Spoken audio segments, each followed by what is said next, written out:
All right. Good morning, everyone. Welcome to our, here we go, our Wednesday edition of our free webinar series, Next Gen Nurses. My name is Jennifer Bonner. I am a certified nurse midwife with over 15 years of nursing experience. And today we're going to we're going to work through some questions together, see how it is that we can break these down. And so along the way, there may be some content that you're like, Jennifer, I don't remember this, or I I don't even know if I learned this to begin with, and that is okay. But what I want for our time together is for you to be able to find out, what do I know and what do I don't know? What is it that I don't know? And let's figure out how to learn that. So, along the way, as we go through some variety of questions, I want you to take note of the information that's still a little sticky, maybe the information that you don't remember. Keep a piece of paper next to you. I have my notebook here that I like to keep notes on. And so let's say we're looking at a maternity question. You're like, I don't remember anything about placenta previa. Go ahead and write that down so that you can go back afterwards and refresh your memory, because our brain is connecting those two things. It's connecting the fact that I took a question, I didn't remember the content, I went back and reviewed it, and then we're more likely to hold on to that information. So without further ado, you're going to notice that if you're joining me on Zoom, there are two boxes. You have a Q&A box and a webinar chat box. If you have a question for me, I'm going to try to get through as many of them as I possibly can.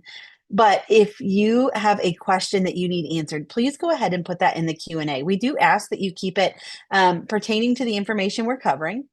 If you have just a general comment or you are answering one of my questions, go ahead and put that in the chat box. So the webinar chat box is where you're going to put your answers to your questions, any comments that you might have.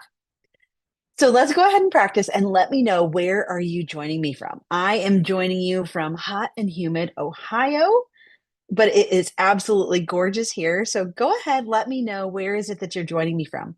Joining from Maine. Okay. And if you are joining us on Facebook, YouTube, go ahead, tag your nursing friends, let them know we're here.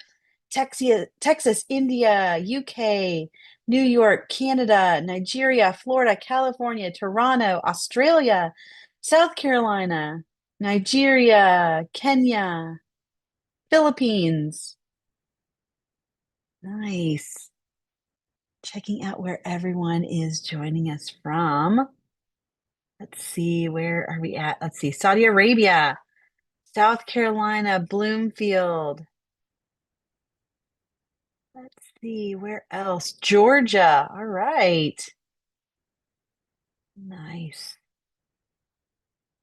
Ethiopia, Puerto Rico, Nepal. Wonderful. Well, I am so excited to have you here. If one thing that I want you to note is that if you notice that we are coming from all areas, we have people from all over the place, right? And so, one thing that's bringing us together is the fact that we are nurses and we are learning together. So, just for being here today, I want to offer you this webinar exclusive. If you use the code I love Archer, that will get you 10% off of a product. Please don't hesitate. Go ahead, use that, let your friends know about it. Also, this recording will be available to you on both our Facebook and our YouTube site.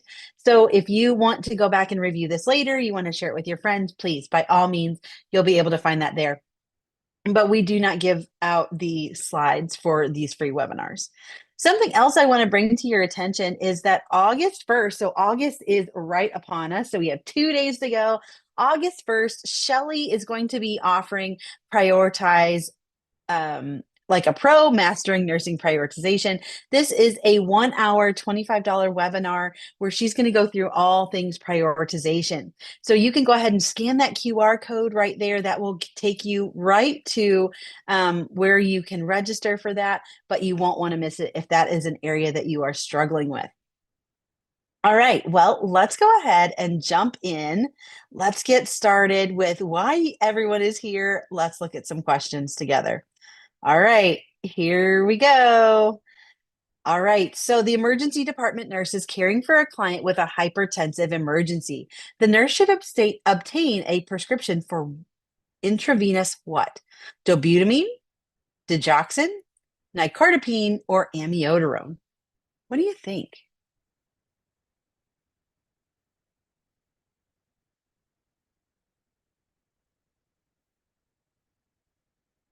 Some great answers coming in already.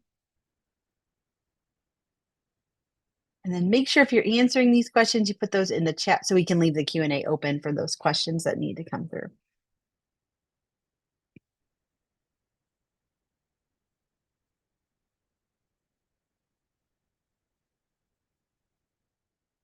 Great answers so far. Just a couple more seconds and we'll go through this one.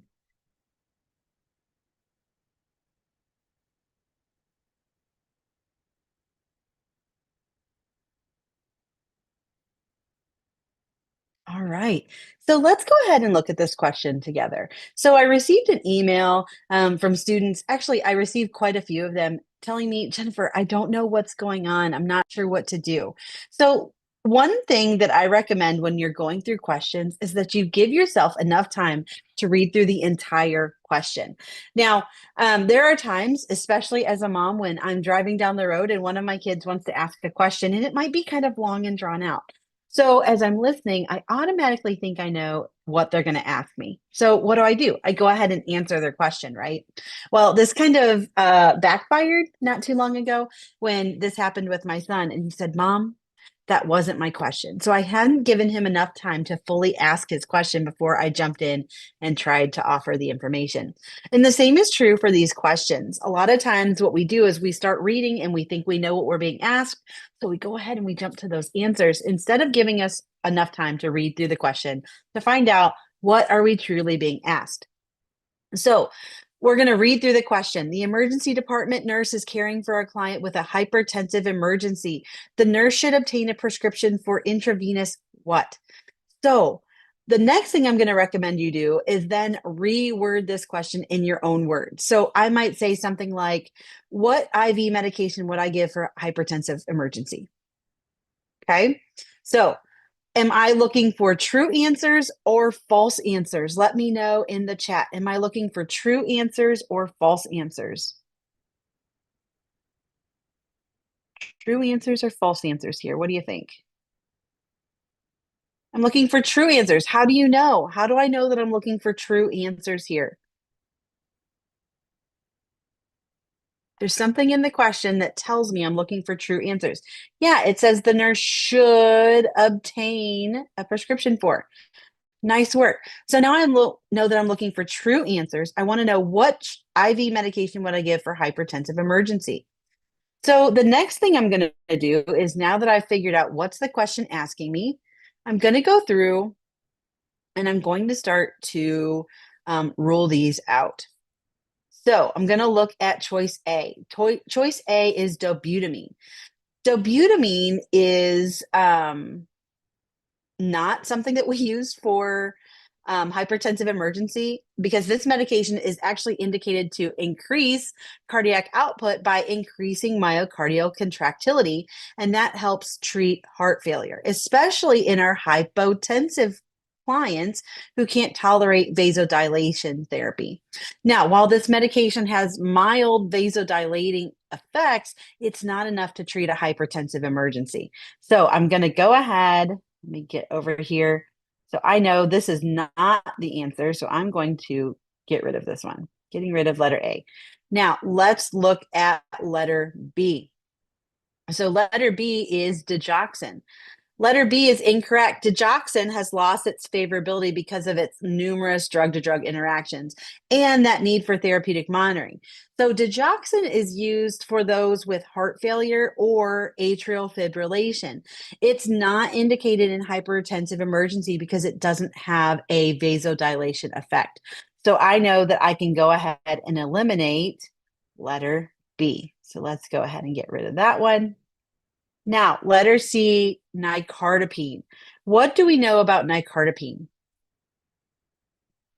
It's a calcium channel blocker, and we give it through a continuous infusion to lower that blood pressure during a hypertensive emergency. So, this medication is really commonly administered in that critical care setting as those frequent blood pressure monitoring is required, right? So, this medication should be given with an infusion pump while our client receives continuous cardiac monitoring. Okay, so I like letter C, so I'm going to keep it on the table, but I'm not done yet. Let's look at letter D.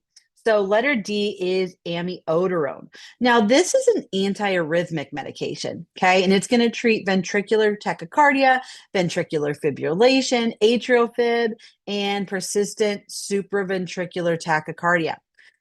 Now, this one has various uses, but a hypertensive emergency is not one of them. Okay. So, considering that it doesn't primarily cause vasodilation, so amiodarone, sorry, but you have got to go.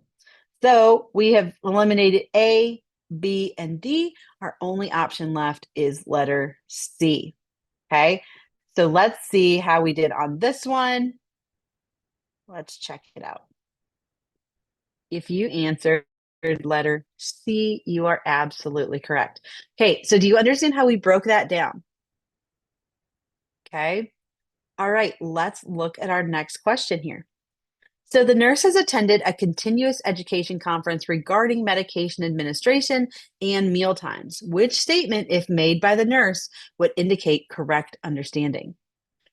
PPI should be given as the client eats breakfast. Glucocorticoids should be given on an empty stomach to prevent GI irritation. Rapid acting insulin should be administered about 10 to 15 minutes before meals. Levodopa carbidopa should be administered with a high protein snack to enhance its absorption.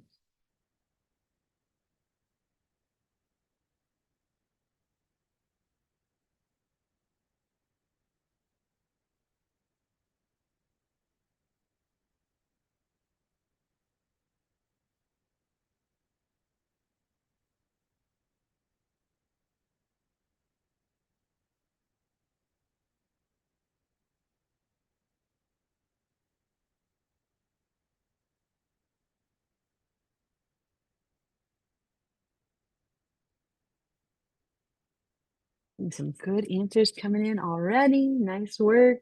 See, many of you are joining us on Instagram. Go ahead and tag your nursing friends. Let them know that we are working on some questions together.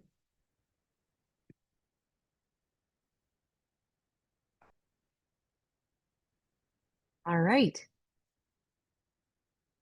Oh, it's too small on your screen. Let me see if I can make it bigger for you. Thank you for letting me know.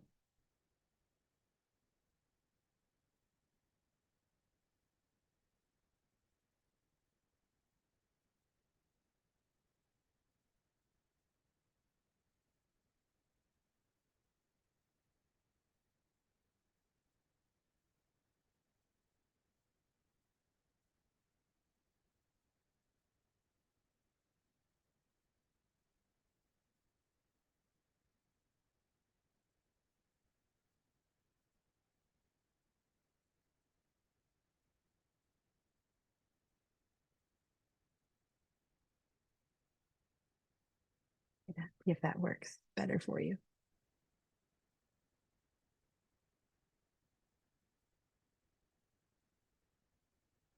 All right, so let's go ahead and look at this one together.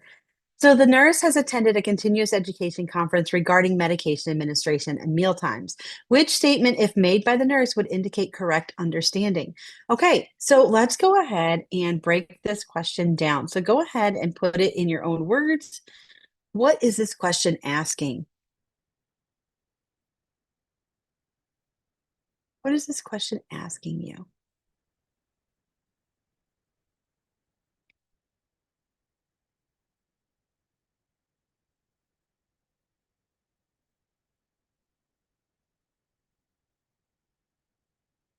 Okay, so when do I give this medication in relation to meals? That's what this question is asking. Now, am I looking for true answers or false answers? What do we think here? True answers or false answers? I'm sorry, y'all. I'm not sure why this is so small for you.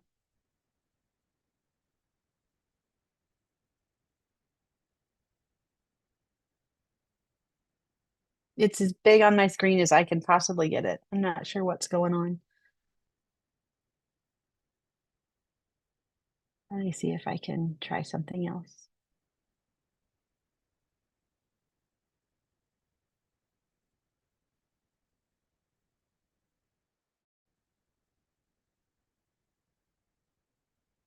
Whoops.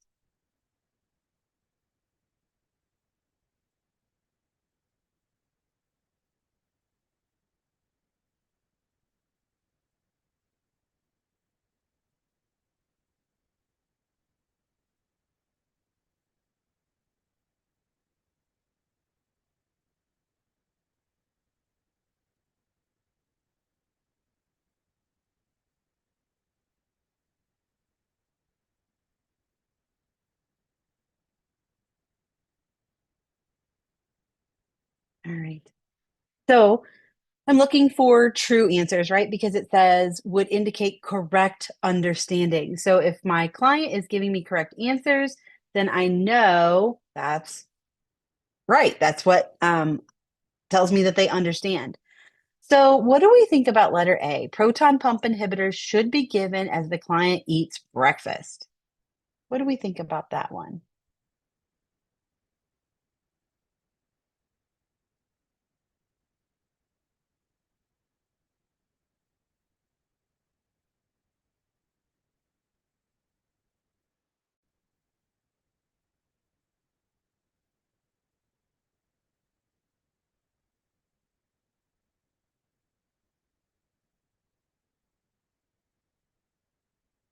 Okay. So, PPIs like omeprazole, pantoprazole, we shouldn't be giving these with a meal. The medication is actually intended to um, help with those esophageal reflux symptoms, right? And that medication in this class are actually intended to be given 30 minutes before that main meal of the day. So, letter A, you are out. So, let's go ahead and eliminate letter A here.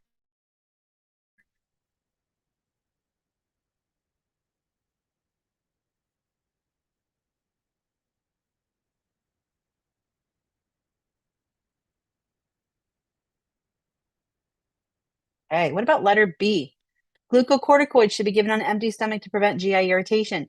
Glucocorticoids, so something like prednisone, it can actually cause GI irritation and cause ulcers. So, in order to minimize that irritation, our client should take the medication with food and avoid concurrent use of NSAIDs.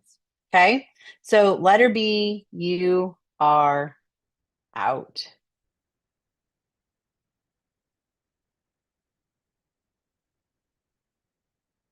All right. What about letter C? Rapid acting insulin should be administered about 10 to 15 minutes before meals. So, rapid acting insulin, so something like Lispro, Aspart, these should be given within 10 to 15 minutes before a meal or while that client is actively eating. Okay, I like letter C, so I'm going to keep it on the table. But what about letter D? So, we're not finished yet.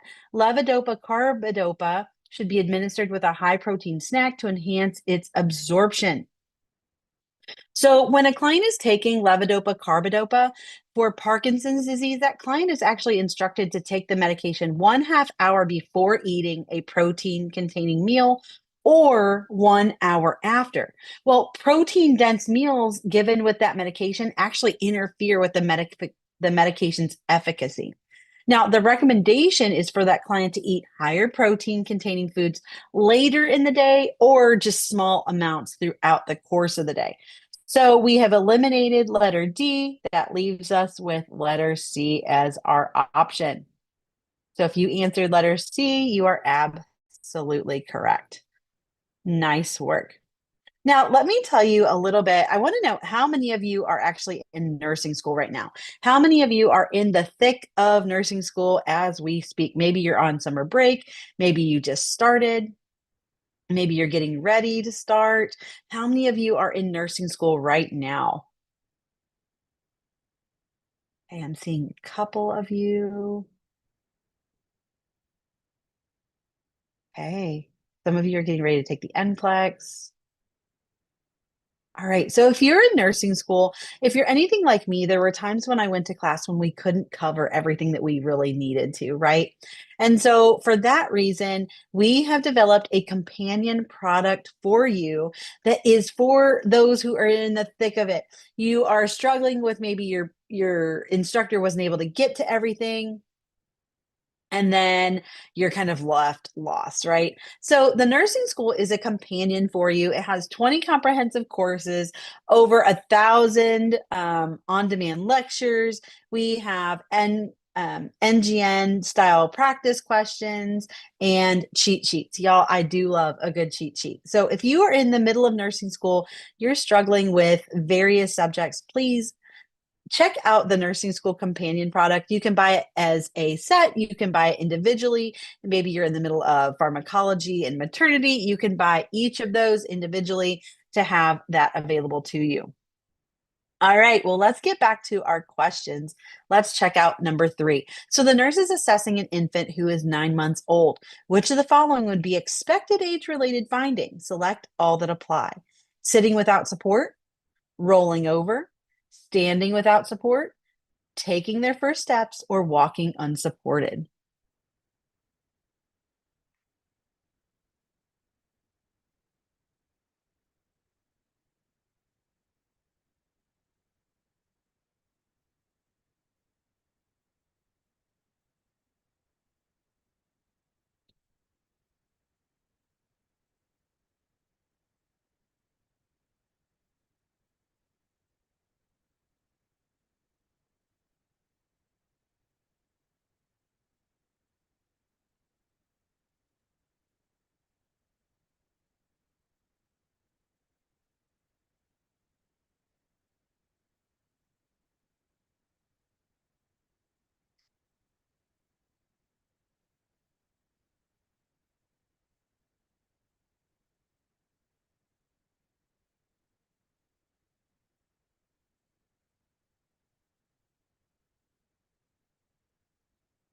I think some great answers. So this is a select all that apply.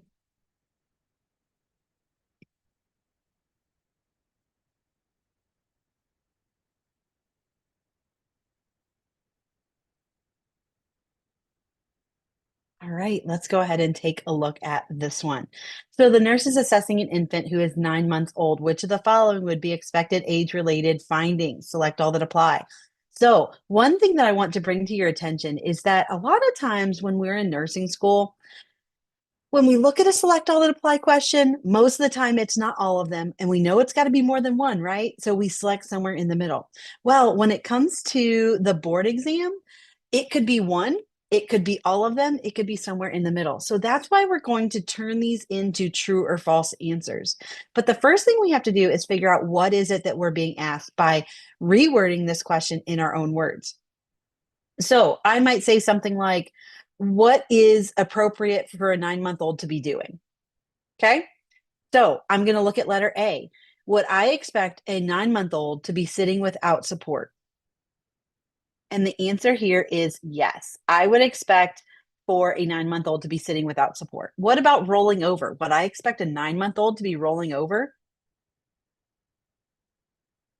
They should be able to sit up with support. They should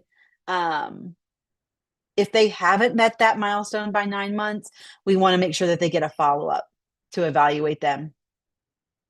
Okay. Rolling over is a milestone that they should have developed by 9 months old. Rolling completely over should be accomplished by the time that infant is about 6 months old. Now, if they haven't met this milestone by this time, we want to make sure that we get them a follow up to evaluate them further. They might miss other milestones and need help, like physical therapy or something like that. Now, what about standing without support? Is that something I would expect for a 9 month old to be able to do? Now, that's a gross motor skill that should be developed by about 10 to 12 months, not 9 months. That's not to say that there aren't 9 month olds who can sit with or who can stand without support. But for the most part, we are expecting that between 10 to 12 months. Okay. They might not be taking their first steps yet, which is appropriate, and no follow up is really needed. needed there. So what about letter D, taking their first steps? Taking their first steps is a milestone that we should see by about 12 months. Again, it kind of varies there, but we are expecting that child to walk unsupported by approximately 18 months old. Okay. So taking their first steps around 12 months, walking unsupported by about 18 months. So our answers here are letter A and letter B. So if you got those correct, way to go. Let's check out one more question before we finish up today. So the nurse is reviewing a Tetralogy of Fallot with a nursing student. It would indicate effective teaching if the student identifies which defects with this disorder. Select all that apply. So let's do this one together. So this question is asking me, what is included as a defect with Tetralogy of Fallot? And I know that I'm looking for true answers because it says indicates effective teaching. So ventricular septal defect, is that something that I would see with Tetralogy of Fallot? Now we know that Tetralogy of Fallot is a congenital heart defect that is composed of 4 errors, right? One of those is a ventricular septal defect, okay? That VSD, ventricular septal defect. Now, that ventricular septal defect is a hole between the right and left ventricles. And what it does is it allows that oxygenated and deoxygenated blood to mix in, essentially in one ventricle. Okay, so I like letter A. What about letter B, overriding aorta? Is that something I am expecting as a defect with Tetralogy of Fallot? So we like letter A. We're going to keep that one. And remember, with select all that apply, if you're in doubt, I want you to leave it out. I'd rather you get that partial credit than have points taken away for an incorrect answer. Okay, so an overriding aorta is also one of those errors. Okay, it means that aorta is positioned over the VSD instead of over the left ventricle where it should be. What about pulmonary stenosis? What about letter C? So we've got A and B so far. What about letter C? What do we think?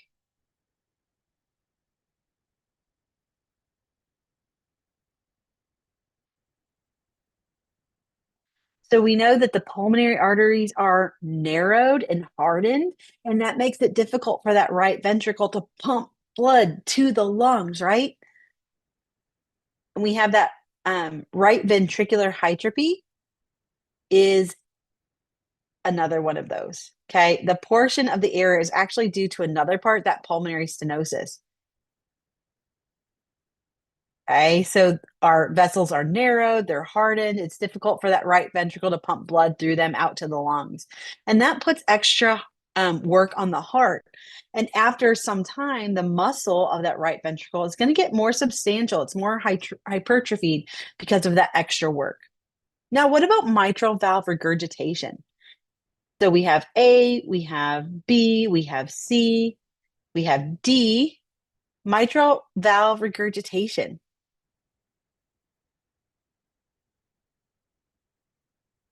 So mitral valve regurgitation is not a feature of tetralogy of flow. And if you think about it, we know that there's 4 errors. Well, we already had A, B, C, and D. So we know that E is incorrect. It's not a feature of tetralogy of flow. With this, the client has incomplete valve closure during systole, and that is not one that we see with tetralogy of flow. So if you answered A, B, C, and D, you are absolutely correct. All right, that brings us to the end. Thank you so much for joining us today. I hope that you found this helpful, whether it was looking at some strategies or talking through how to break down those questions. I hope you found this helpful. Here at Archer Review, we are here for you across the nursing lifespan. Whether you're getting ready to go into nursing school, you're in the thick of it, or you are getting ready to head to grad school, we're here for you. We have a community for you, and we're so glad to have you as a part of our Archer Review family. So thank you so much for joining us. We'll see you back here on Friday with Megan bringing you our next free webinar.